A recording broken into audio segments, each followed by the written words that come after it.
नमस्कार, मैं एक आंगनवाड़ी सहायिका हूँ।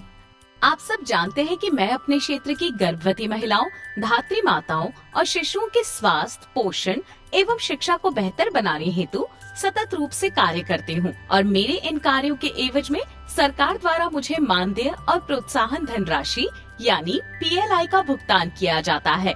पहले मुझे मेरे मानदेय और PLI के बारे में हमेशा सवाल रहता था, फिर मैंने इसकी पूरी जानकारी प्राप्त की और अब मुझे मेरे मानदेय और PLI के बारे में पूर्ण जानकारी है। इसलिए मैंने सोचा क्यों ना आज मैं अपनी सभी आंगनवाड़ी सहायिका दीदी लोगों से भी ये जानकारी साझा करूं। तो चलिए मैं बताती हूं कि हर माह हमें हमारे कार्यों के एवज में कौन कौन सी धनराशि मिलती है। एक आंगनवाड़ी सहायता के तौर पर हम जो हर माह निर्धारित कार्यों को करते हैं, उसके एवज में हमें सरकार की तरफ से प्रति माह 2250 रूपए की निश्चित धनराशि मानदेय के रूप में मिलती है, जो हम खुशी और संतुष्टि के साथ प्राप्त करते हैं।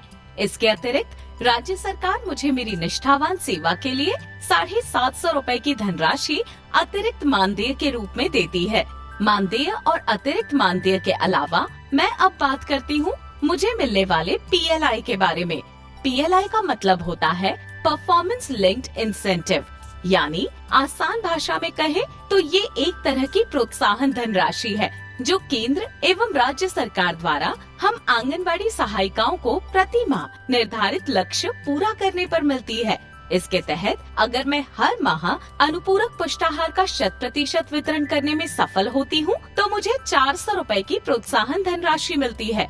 इसी प्रकार जब मैं प्रति माह पोषण ट्रैकर के सभी क्षेत्रों का 100% फीडिंग कार्य पूरा कर लेती हूँ, तो मुझे 350 रूपए की प्रोत्साहन धनराशि मिलती है।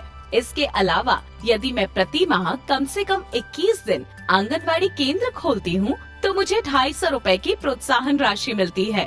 इस तरह हर माह मुझे कुल 3000 रूपए की धनराशि निश्चित मासिक वेतन के रूप में प्राप्त होती है। इसके अलावा प्रोत्साहन राशि के कुल 1000 रूपए का भुगतान हमारे द्वारा किए गए काम पर निर्भर करता है।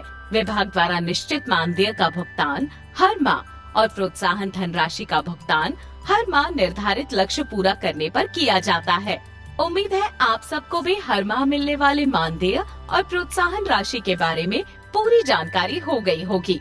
यदि आपको इस संबंध में अन्य जानकारी चाहिए तो आप अपने जिले के DPO या CDPO से संपर्क कर सकती हैं।